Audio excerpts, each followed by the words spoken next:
on the ERG engagement tour, I would ask people who here right now is only measuring event attendance, membership, and survey responses, and a lot of people's hands went up. We got to be real in terms of what this space is. All that to say, the ROI of your ERG is in the... I'm glad I got that on camera because people need to hear that message real bad.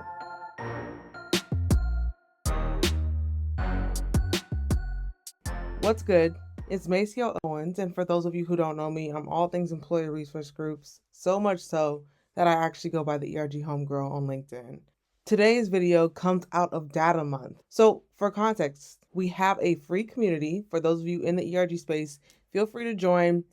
Just a lot of tools, templates, best practices around employee resource groups, and a lot of other exciting things are coming.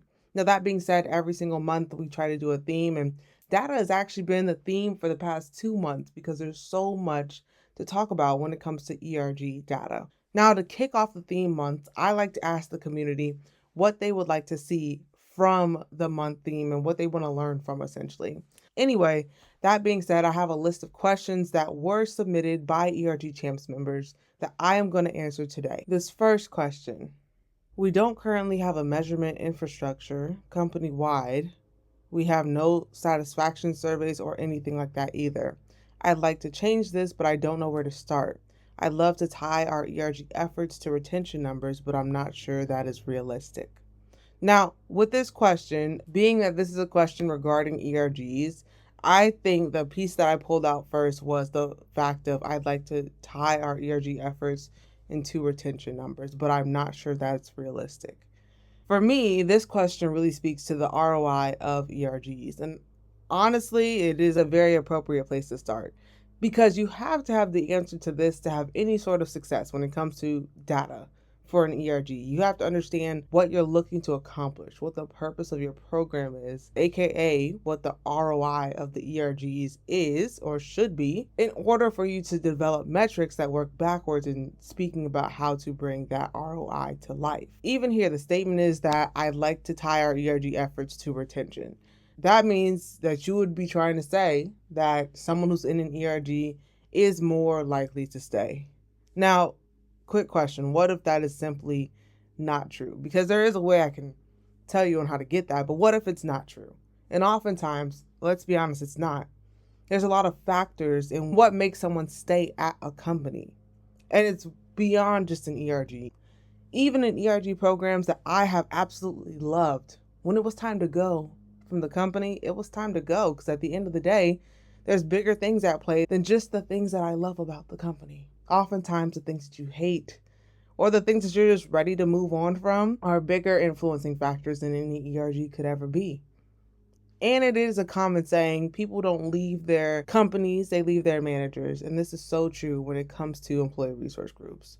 So I wouldn't penalize the ERG in the event that their members are actually more likely to leave.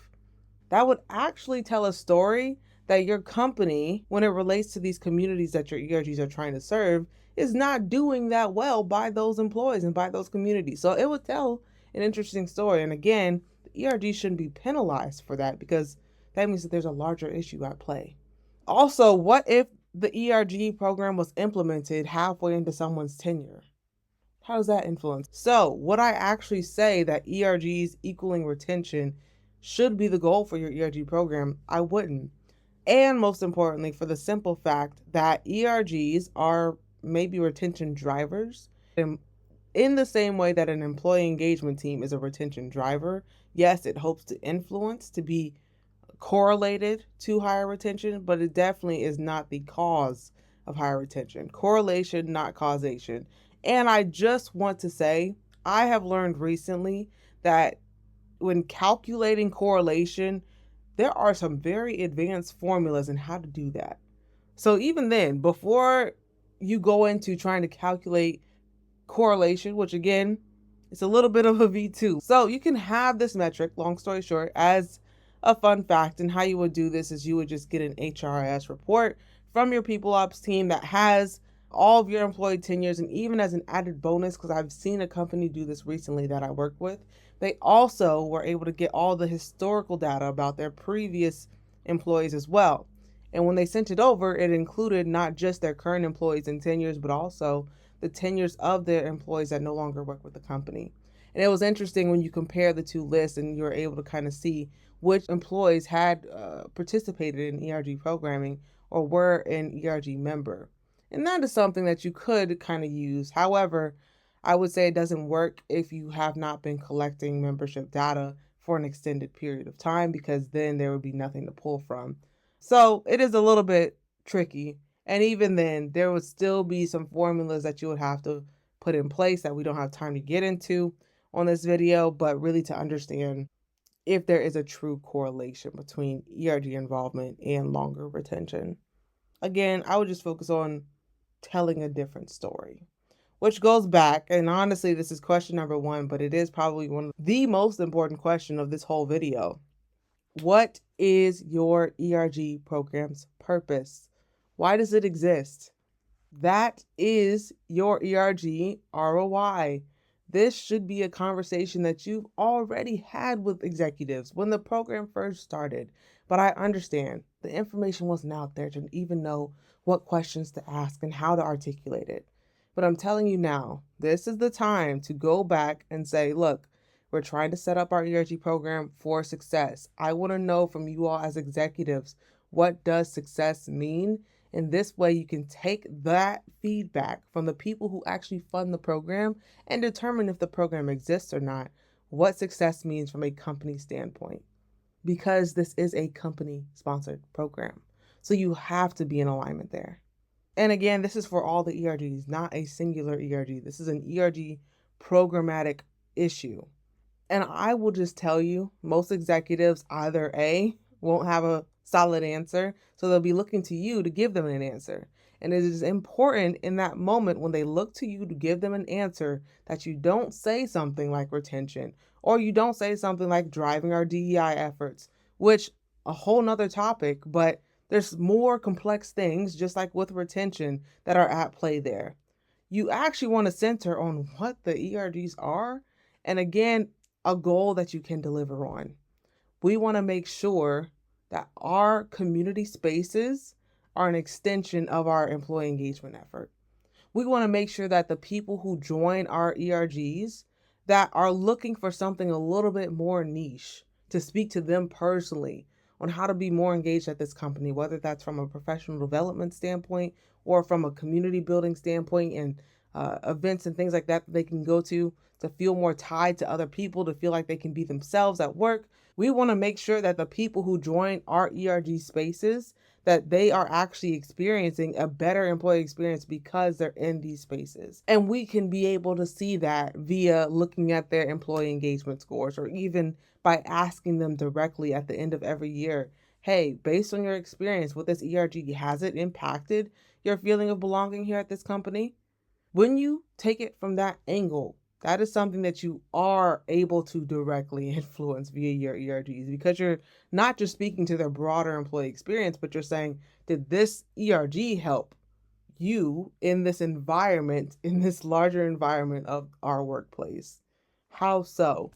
All that to say, the ROI of your ERG is in the communities themselves. It's not in retention. It's not in business output. I cannot emphasize that enough. It is really in the communities that help to create better employee experiences. Now, keeping that in mind, we're going to go through the rest of this video with that specific thought, knowing that ERGs are communities that help improve the employee experience of the niche communities that they serve. Moving on to the next question. How do we capture data that demonstrates the ROI of our ERG portfolio? I feel like words matter so much. So you'll see that I really go into breaking down some of these questions. Really, when it comes to this question about capturing data, I like it because it's important to know you probably already have the data. So that word capture is actually really key here, because just because it's there does not mean that you understand it, that you're using it. You have to capture it in order to be able to actually use it. So there's some action needed. After you understand your ERG program's purpose, which again should really be centered in the community aspect, regardless of what you call your program, because there's a lot of BRGs that don't have these basic concepts down. or even you can't be a BRG without community anyway. After you really clarify what the ROI of your ERG program is, what the program's purpose is, in the words of the executives, the company that is sponsoring the program, from there, that's where you work backwards to really define a couple of things. What metrics would you be measuring once the program reaches its full potential? Once it's at 100% of its purpose statement, of its vision, what metrics would you be measuring and what would the numbers be? And don't say something like 100% because there's always going to be people that are not interested. But what would your engagement metrics look like? What other metrics would you be measuring and what trends would you see with those numbers? Now, just know that right out of the gate, you're not going to see those numbers. So that means that you also have to bake out year over year. So kind of work backwards and maybe do this on like a 5-year timeline. Year over year, how can you set incremental goals that are eventually increasing to meet your overall vision? So you don't just want to go, hey, we already immediately want to hit these high 75% member engagement scores. No, you want to start small and eventually work up to that. Outside of just having those outcome metrics, you have to then define what are the input metrics? What are the activities that our ERG leaders are going to need to do continuously, consecutively, in order to be able to meet those outcome metrics? This is where we're going to break down really quickly the ERG metric triangle. With this is something that I created to better understand the different types of metrics that exist within the ERG space. At the top, and this is an inverted triangle. I'll put an image somewhere so that you all can see it. But at the top, there's the input metrics, and that is the largest part of the triangle. The input portion is the largest part because that is truly going to influence everything else that happens with your ERG program. It's the inputs, the activities that your ERG leaders do that's going to determine the health of this community, okay? Underneath that is the outcome metrics. Those are the results of the ERG leaders' inputs. So outcome metrics would be things more like member engagement score, channel engagement score, things like that, where really it breaks down what is the participation of your membership or what are the results of your ERGs doing a specific activity. And then at the very bottom is what I like to call inspiration metrics, aka metrics that you really shouldn't be worrying about first and foremost with an ERG. That's why they're the smallest part of the triangle and at the bottom. But really with that, think about like the DEI data, things like that. Yes, they might influence an ERG. And yes, ERG leaders, we want to see the data. I know. However, I would not start with this. So overall, going back to the question, how do we capture data that demonstrates the ROI? I would actually focus when we're talking about ROI, that middle section, those outcome metrics. Again, the input metrics are important, but they're important for you all as an ERG leadership program. This way, the ERG leaders know what they need to do in order to increase those outcome metrics. But the outcome metrics are the things that you should communicate to executives when talking about here's the progress that our ERGs have made. Here's the impact that our ERGs have created. You want to communicate to them with those outcome metrics. But you want to use the input metrics to tell the ERG leaders what they need to do better to improve the outcome metrics. That was deep. Okay. How do you measure ERG success qualitatively and quantitatively? So we just talked about quantitatively a little bit. It's really when it comes to those outcome metrics that we discussed. Again, the outcome metrics come from the purpose of your program. And you just want to set goals walking back from the ultimate metrics that you want the program to demonstrate once you meet its ultimate purpose. That being said, with your outcome metrics, in terms of what you're looking for, you'd probably be looking for a member engagement score. That's the percentage of your members that have engaged within an ERG over the past year. I really like measuring this on a year-over-year basis versus an all-time basis because it really holds the ERG leaders accountable to having to do things consistently year by year that engage their members. Heck, I think in the future we can really look at this on a quarterly cadence even. But right now we're at the basics when it comes to the ERG space at the time of me recording this video in 2024. So I would just say year over year member engagement scores. Channel engagement scores are also pretty indicative of success because if you have a strong ERG channel and a Ultimately, what that would mean is you have a strong community that's being built in your ERG communication space. That is likely going to correlate into your member engagement score, but again, still probably using that member engagement score as the ultimate metric that you're looking towards. I would also probably add in there the NPS scores for belonging for your members. So for ERG members, you want to ask them, how much has this ERG program impacted your sense of, if belonging is that core word for your ERG program's purpose, or maybe for engagement or whatever it might be. But there should be a word that you're ultimately trying to get your ERG program to impact for members. And when you ask them to rate on a scale from 1 to 10 in an NPS like survey, saying how well has this ERG program impacted your insert word, that is another key one that you can communicate to executives. Now, I know some ERG programs that call themselves other names might also want to sprinkle in some business impact in there too. And typically, I see the business impact conversation come up when the community aspect is not clearly understood or even done very well, which is why I'm not a big fan of seeing business impact spoken about in the ERG context, because typically it's just misguided. I would say if you do want to use business impact as a success metric, definitely do not let it overshadow the community aspect of your ERGs. Your ERGs, BRGs, I don't care what you call them, but at the end of the day, they still have to have a strong community. That is what the ERG leaders got in there for. That's what the ERG members joined there for. It's likely only you that want them to impact the business, or executives that are misguided and also just don't know. So they just say, impact our business. But if you actually told them like, oh, well, our ERGs aren't professionals on these things, we don't want to like push for tokenism. Also, they can actually give some bad bias recommendations, whatever. The execs probably wouldn't demand that of an ERG program. It's really up to what you, the ERG program manager, the DEI leader, the HR leader, whoever's over your program, it's really up to you to tell the execs why your program exists. So there's a lot of pushback that you could give on BRGs if you wanted to. But small tangent, I really don't like the fact that a lot of people don't go back and tell their executives we're doing things differently, because they don't like the idea of having to walk back or redo something, or maybe they just converted their ERGs into BRGs, so they don't want to have to change something.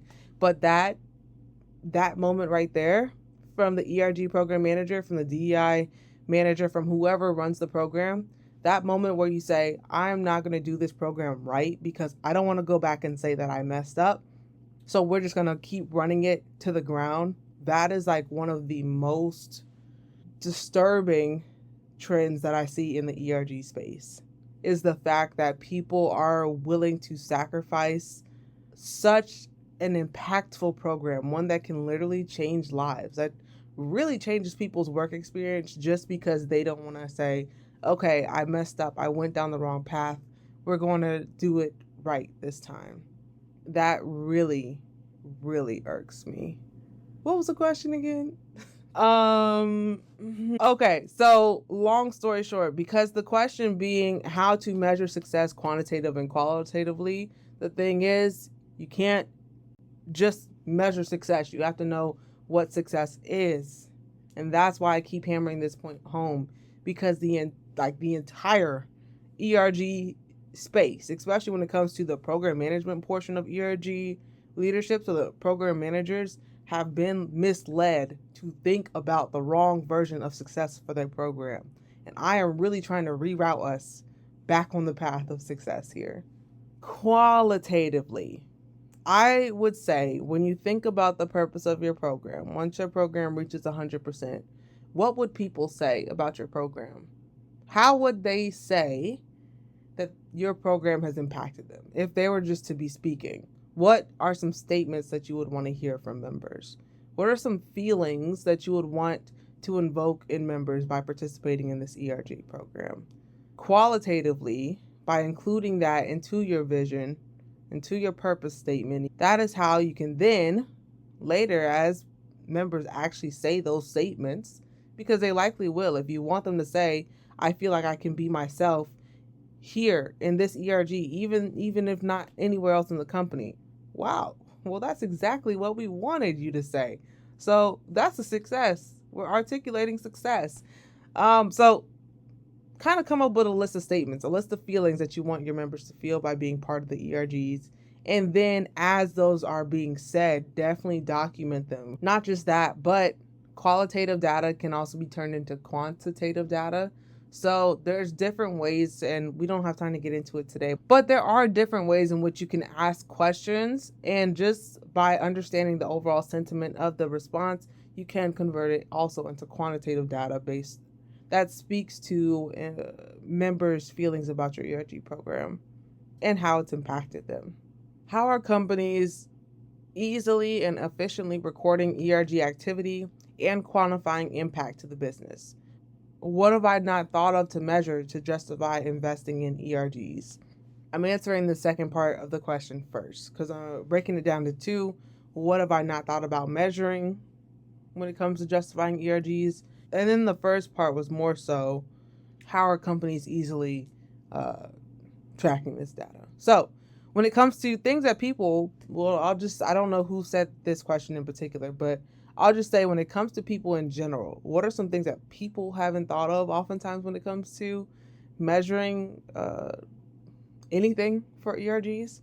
Honestly, most people haven't thought of anything. No, they don't know where to start. And when I say programs, in this case, I have to be very specific. Like, ERG programs are made up of volunteers. It is not the volunteers' responsibility or fault that things aren't being measured. It's the responsibility of whoever's over the ERG program. This feels a little obvious to me. But the ERG program manager, the DI manager, the HR manager, whoever is over the program is responsible for implementing data systems and actually making it clear on what's to be measured and how to measure it so that the volunteers can do what they do as volunteers, and then you can pull that data to tell them if they're being successful volunteers or not. Essentially, it does not fall on them. ERG program managers, whoever's over the ERG, doesn't know where to start when it comes to data. So we kind of glaze over it. So honestly, if the question is, what have I not thought of? Oftentimes the answer is like, anything. Most of the time, and even as I did the ERG engagement tour, I asked a question during the keynote workshop where I said, raise your hand if right now what you measure is number of attendees, number of ERG members, and occasionally like NPS survey responses. And most of the room's hands went up, and that was if that. Some people were like, we don't even measure that. So if you're one of those companies that falls into that bucket, yeah, there's a lot to think about when it comes to measuring.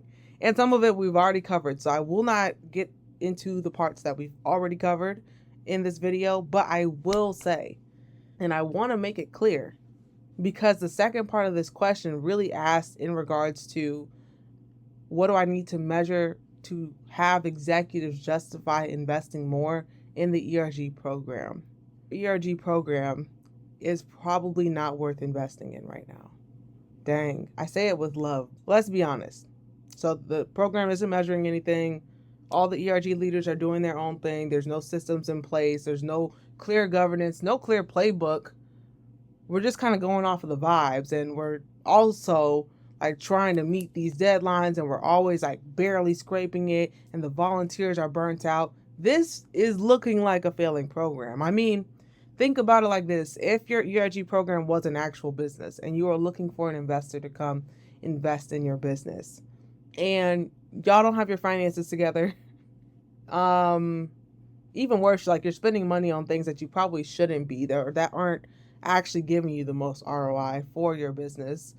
Your franchisees are all doing their own thing. So that's a whole hot mess. There is no playbook in place for the different franchisees to follow. So they're all just going off of their own vibes here. No one's being held accountable. There's no metrics in place at all. And the products are oftentimes lackluster. If this was an actual business with multiple locations and this was the state of the business, and you wanted an investor to come in and invest in your business or get rid of it entirely, let's think here.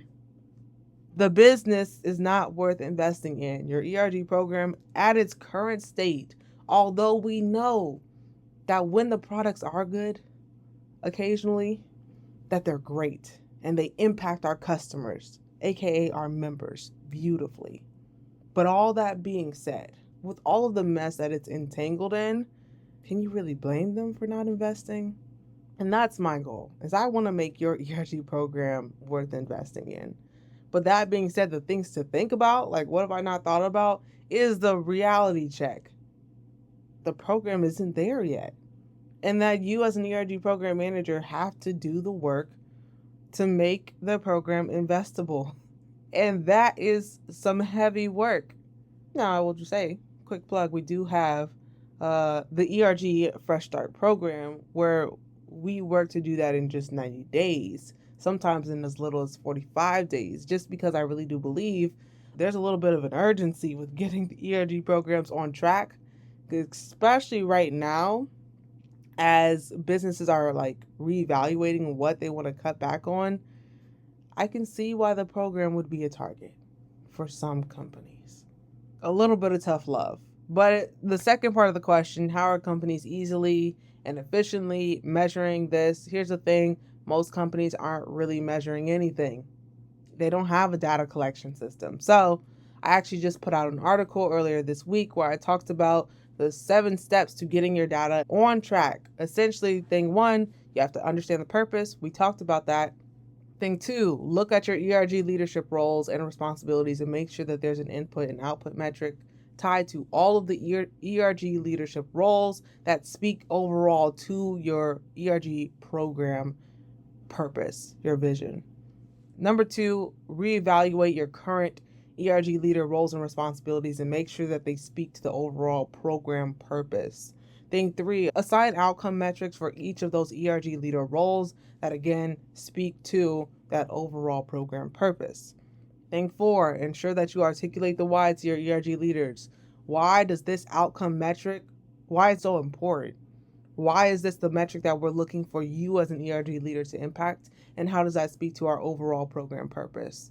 Implement a system to track and store data. This is why I have the free ERG data collection system, which is a template and a mini course, because I know that most ERG program managers don't know where to start. This is not a skill set that we're taught.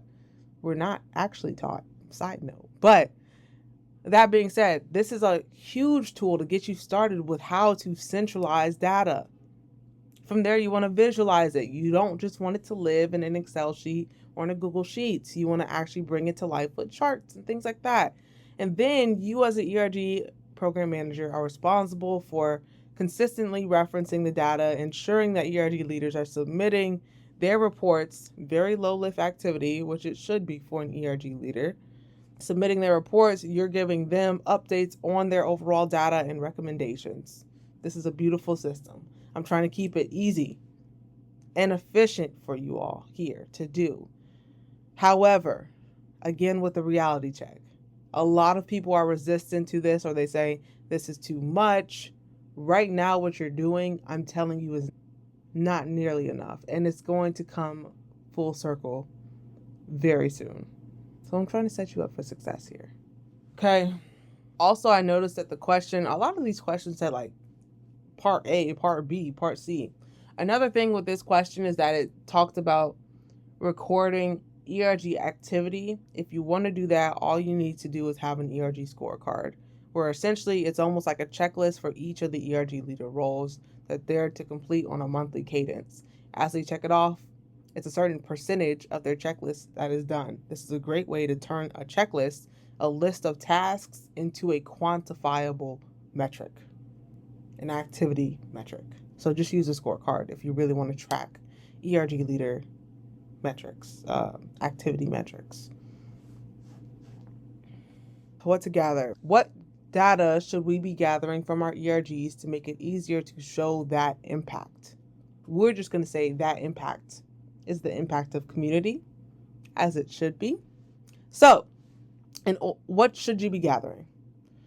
From the ERGs, I think is an important asterisk. Like part of this question actually said from the ERGs. And here's the thing. Again, ERG leaders, volunteers, we don't want to make it hard for the volunteers to do what they need to do. And some things don't need to be on them. Now, that being said, when it comes to metrics, again, the bulk of the metric responsibility should not be on your ERG leaders. However, if ERGs do host an event, oftentimes on their own Zoom account or on their own Teams account, when they do that, they're going to have to submit the report for you to be able to factor it into the dashboard. So that's work. That's something you should be getting from the ERGs. As ERGs host initiatives, activities as I typically call them, so asynchronous things that their members can engage in. As they do that, you're going to have a list of the people who participated. That's something that the ERG leaders should be submitting. So those are examples of ERG submitted data, and actually pretty much the only ERG submitted data that they should be responsible for. I'll also add in budgets as well. They should be updating their budgets and like what they've spent their budgets on, and that's also a metric. So we'll incorporate that into things that the ERG should be doing. The rest falls on the person who's over the ERG program, where you have to pull that HRIS report, that report from your Human Resources Information System, so Bamboo, UKG, Workday. You should be pulling that report that gives a breakdown of your entire employee base. This way you're able to pull it and put it in your ERG program dashboard. That's a data source you should be pulling. In addition, you should be pulling those communications channel metrics when it comes to Slack or Teams or Viva Engage, whatever you use. This is something that you can do. Take the lift off of your ERG leaders, and actually it's going to be so much easier if you just do it all at once than trying to have each ERG leader get access and actually pull the data when you can just do it and it takes like 2 minutes. It's such an easy thing to do. So that's also on you to complete. Even when it comes to the ERG member list, these are things that are pretty easily accessible. It takes 10, 15 minutes max to pull. That's on you as an ERG program manager. Once a quarter, if you're ambitious, once a month. Pull those member reports, put them into your data collection system. That is on you. One less thing for your ERG leaders to do. Let them focus on the things that they're here for.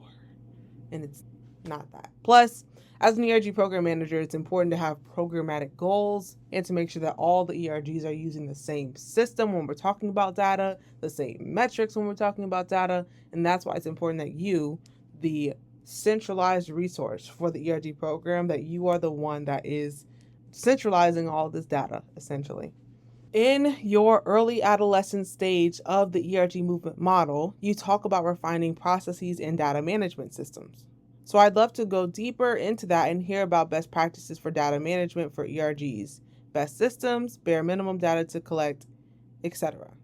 Ideally, I will say that the implementation of a data management system should happen in an ERG program's infancy. So before the ERG program even launches, this should exist. However, I understand for many ERG programs that already exist, they don't have this. And actually, most ERG programs on the scale of the ERG movement model, which talks about development for ERGs, it's like somewhere in between infancy and early adolescence. It's a stage that I call the broken adolescent stage, where technically they launched, but they have not launched in a healthy manner. So that's typically where they sit. So that being said, that's why I say for most programs, the answer right now is to go back into infancy and almost do a relaunch. It doesn't even have to be this formal thing for your members, but at least on the back end, a relaunch of your ERG program. And as part of that, I would say this is where you can incorporate that data system. Basic things that you will want to measure would include, I think that all the ones I speak about are pretty basic. Communications channel metrics, as long as you have access to them, very easy to do. Even if you don't, I have an email template within that data collection system space. I would say member engagement score is pretty easy. All you need is your member list and the participation, Zoom reports, Teams reports, whatever you use in that case. I think that I have some pretty simple ones. Budget, very simple things to tell the overall story of how healthy your community is. That is where I would start, especially again, before trying to incorporate all these business partnerships and things like that that likely don't have a metric articulated in terms of what their success would be. Okay, next question. What data ERG capture and manage themselves? So let's just say hypothetically, I'm assuming that this is probably from an ERG leader, just to know what can they do without having to need an ERG program manager. And I get it because not every ERG program has a program manager. So what can you do yourselves?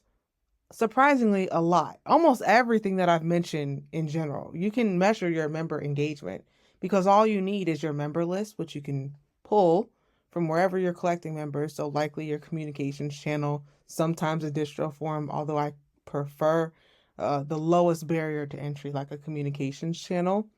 Use that and then just compare it with your Zoom list. So their number of attendees, and not you saying a number, just looking at the bottom of your Zoom account, but actually by pulling your Zoom or your Teams or your Google Meet report.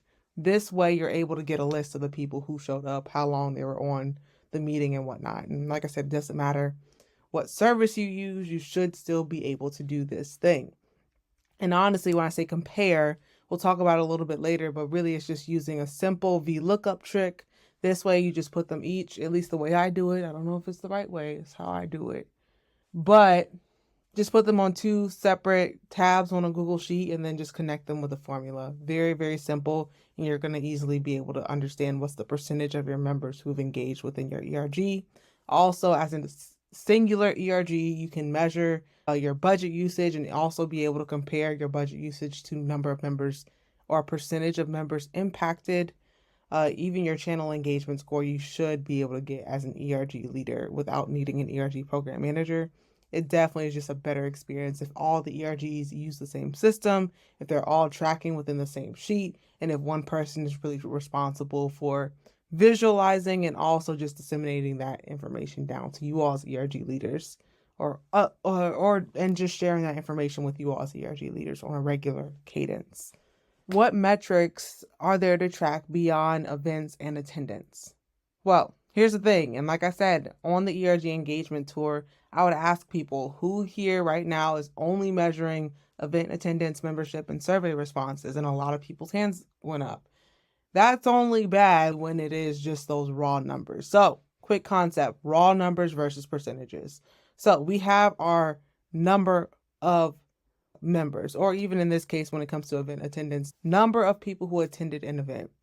This number on its own does not tell a story. Even if you were to say, over the course of the year, our highest attended event was 300 people, or even I've seen some egregious things where some people, they weren't even doing unique attendees. So that wasn't even an accurate number, but nevertheless, that doesn't tell that much of a story versus you saying, this is the percentage of the organization, or more importantly, how I like to focus on, this is the percentage of the members who are part of this ERG that actually engaged in one of our events.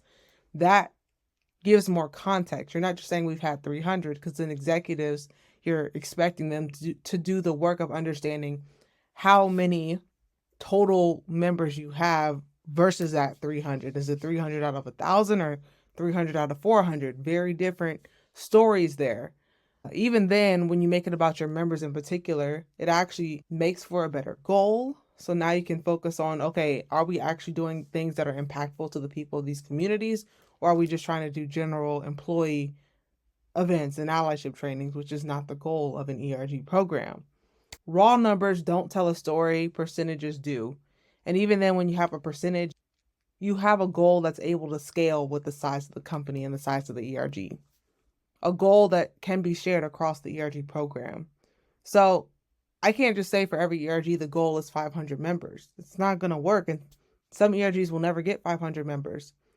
Even then, if the company goes through a major rift that makes it so that you all don't even have the numbers to get 500 members, it's a very unrealistic goal.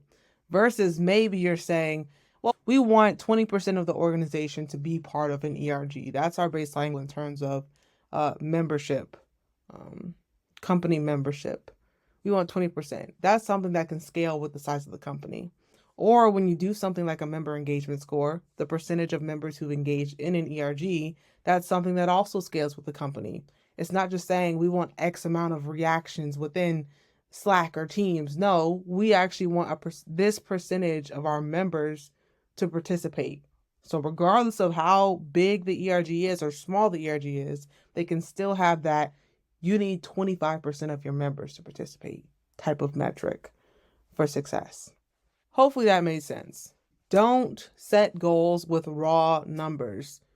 10 is a raw number, 10%, that's a percentage, and that it tells more of a story.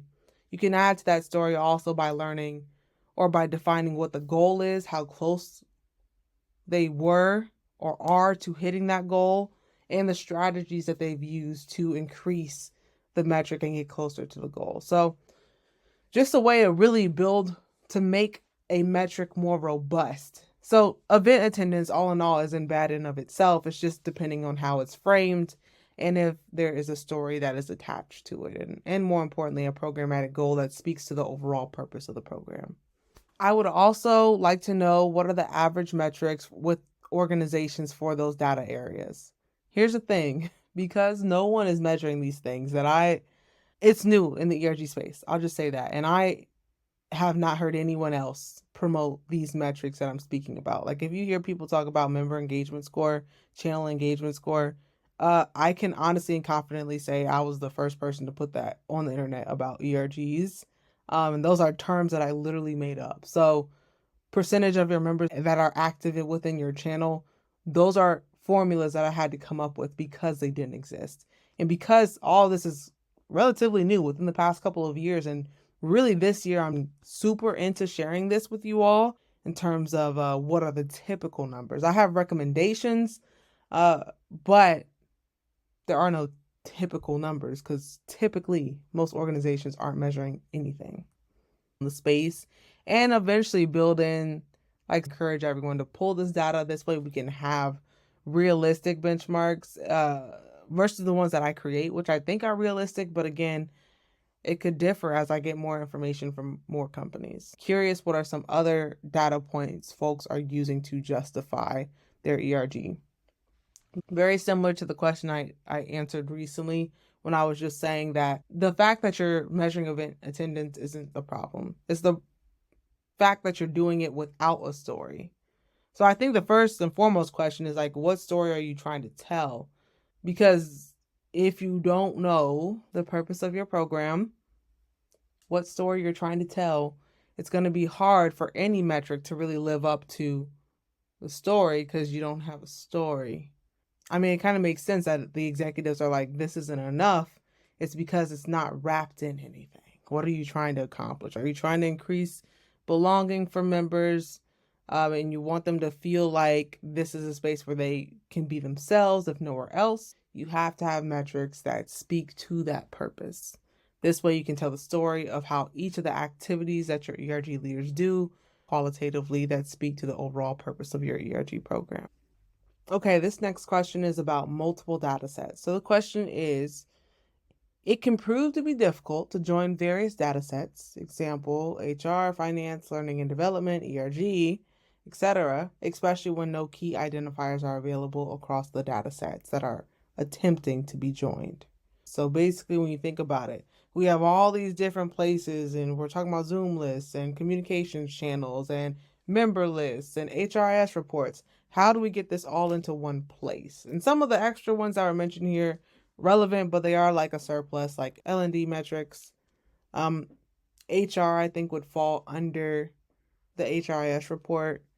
Finance, I think, would be used for the budget. But in general, what does that ecosystem look like to bring together all of these reports into one place that makes sense? This is why I created the data collection system template and mini course, because I know that most of us have no clue on where to start when it comes to bringing all this data into one place.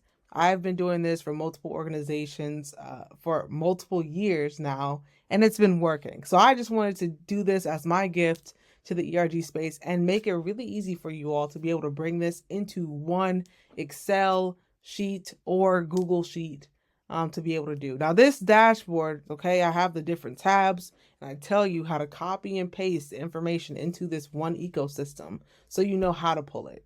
That being said, when it comes to actually joining them, to actually collecting them, that, as a secret, it's not part of the system, but it is pretty easy to set up. And from there, I would say after you filled out that template, you can either hit up your data analytics team to say, hey, I have this sheet. I know what I'm trying to do. I'm trying to join together all of these metrics.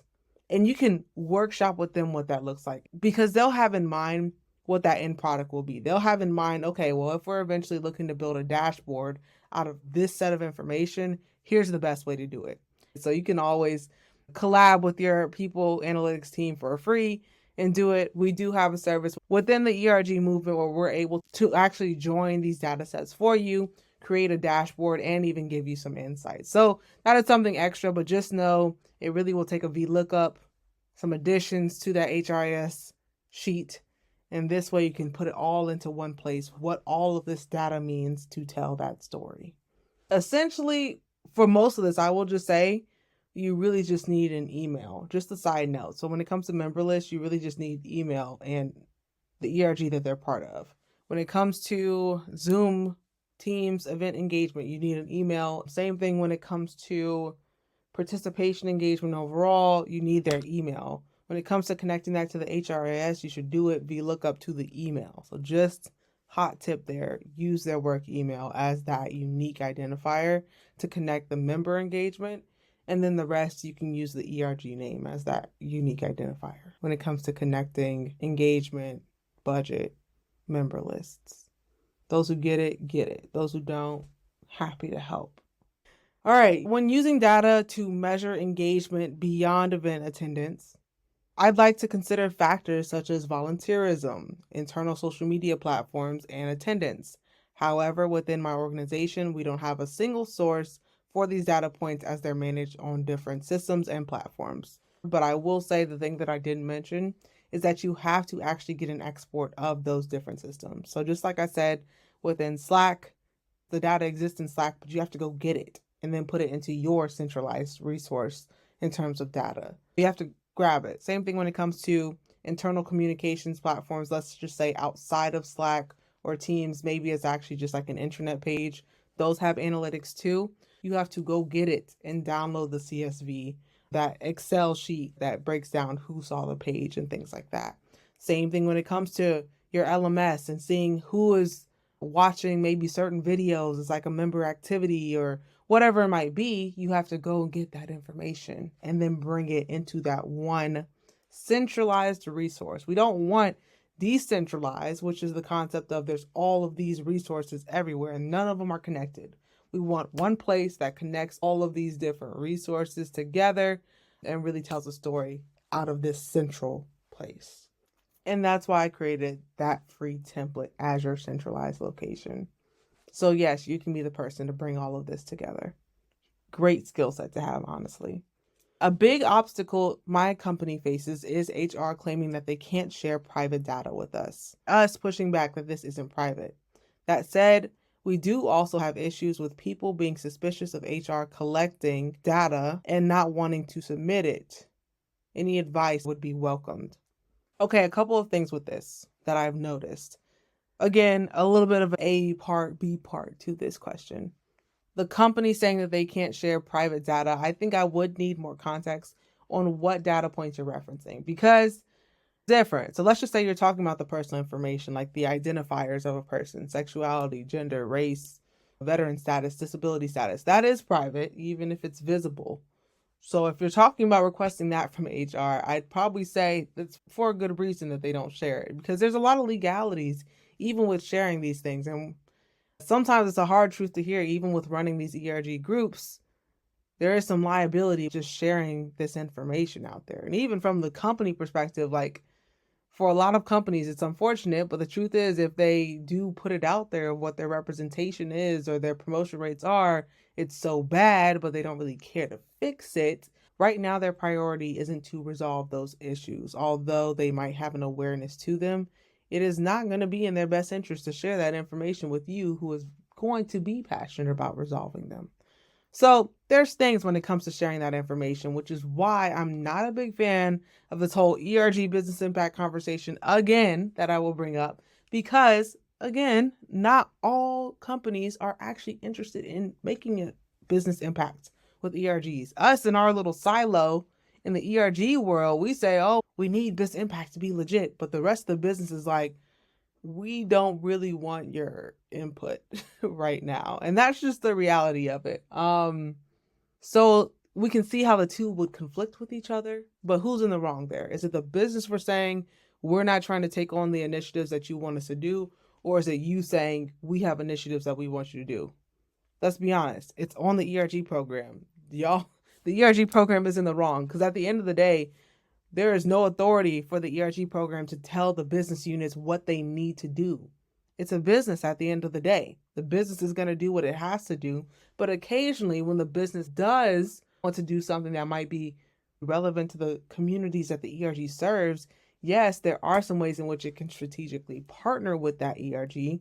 However, that's just another reason why I'm not a big fan of this whole business impact, the commerce, the marketplace pillar.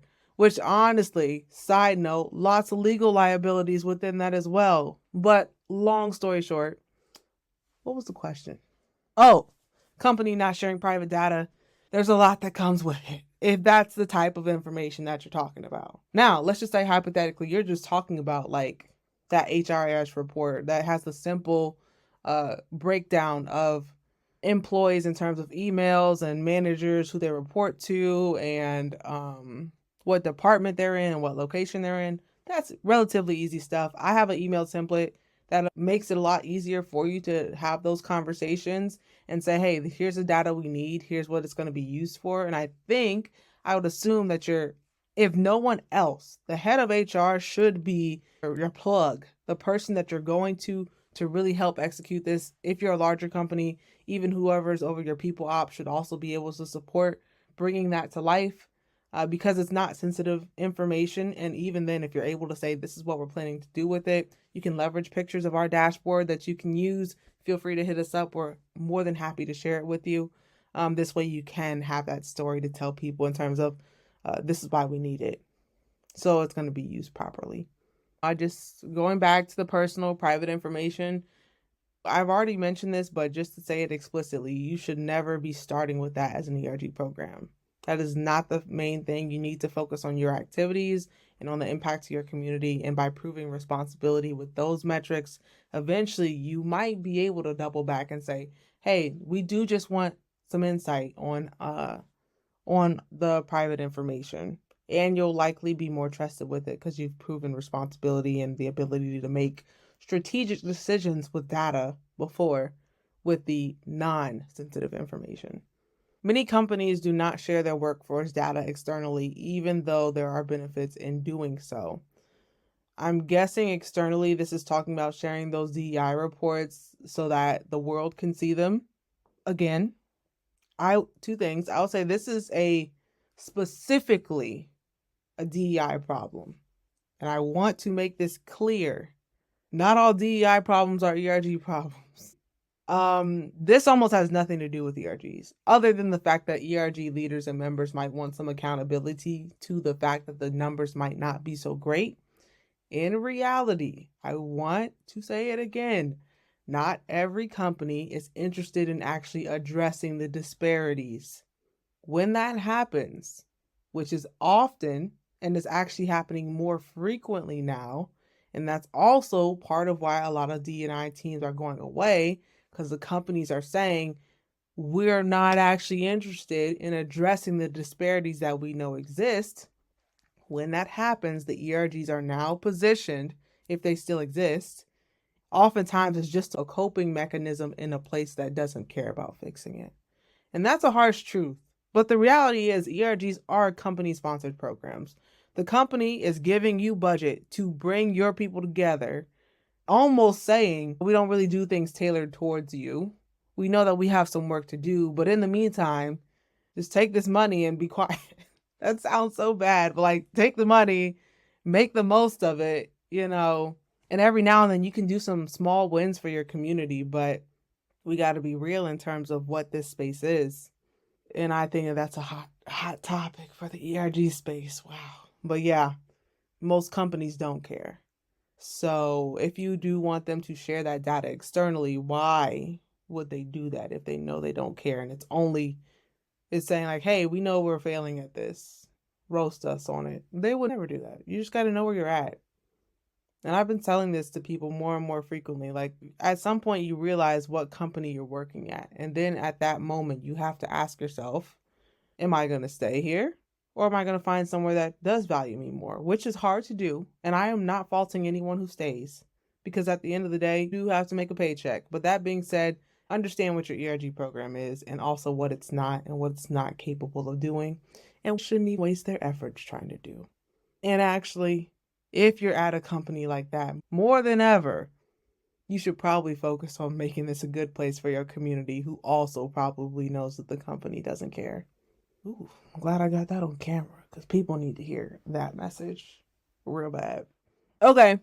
When the data hasn't been updated in a while, it can lead to inaccurate results. A good example of this would be disabilities. If employees aren't asked to update their records frequently, then you may not include everyone that should be included when reporting on a specific. This is also largely a DEI problem, not ERG specific, actually, because again, those inspo metrics, that's the DEI metrics, and most ERGs don't even have access to this, much less should even have the bandwidth to worry about accuracy. However, this is why I'm not opposed, at least right now, to ERGs maybe being part of like a self-ID campaign and promoting that people like update things. Oh, which actually kind of goes back to the question that I didn't skip over, but I forgot this other part of the question in terms of HR not being trusted and people don't want to report things. I think that the ERGs can really help to shift that narrative on why it helps to report disability status, race, gender, sexuality, all those things, veteran status. I think that the ERGs can help push the narrative that by knowing these metrics and like who you are, the company is able to determine what are the gaps, because maybe, doubt it, but maybe the company just really doesn't know how bad it is in terms of their lack of representation or the promotion rates or the lower retention rates for certain communities. So maybe the company does just need to see it, and the ERGs, they're the ones giving the message like, look, we as a community know how bad it is, but the executives need the data, so we need you to self-ID, which might help when it comes to the HR piece.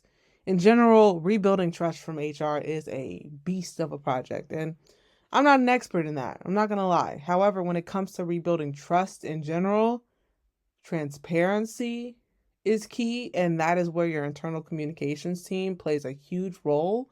And unfortunately, right now, a lot of internal communications teams are far from transparent. And because they're so, you all know, like the corporate feel, that is actually also hurting people's trust in HR.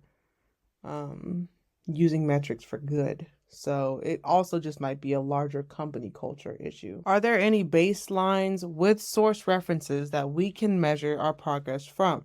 It's often difficult to learn or understand what leaders want to track and what they want them to be benchmarked against. Again, because no one has been measuring this data for almost the past 60 years that ERGs have been around, not a lot of like average for our industry, anything like that, like just doesn't exist. But soon I definitely do want to implement some strong benchmarks based on what I see within companies.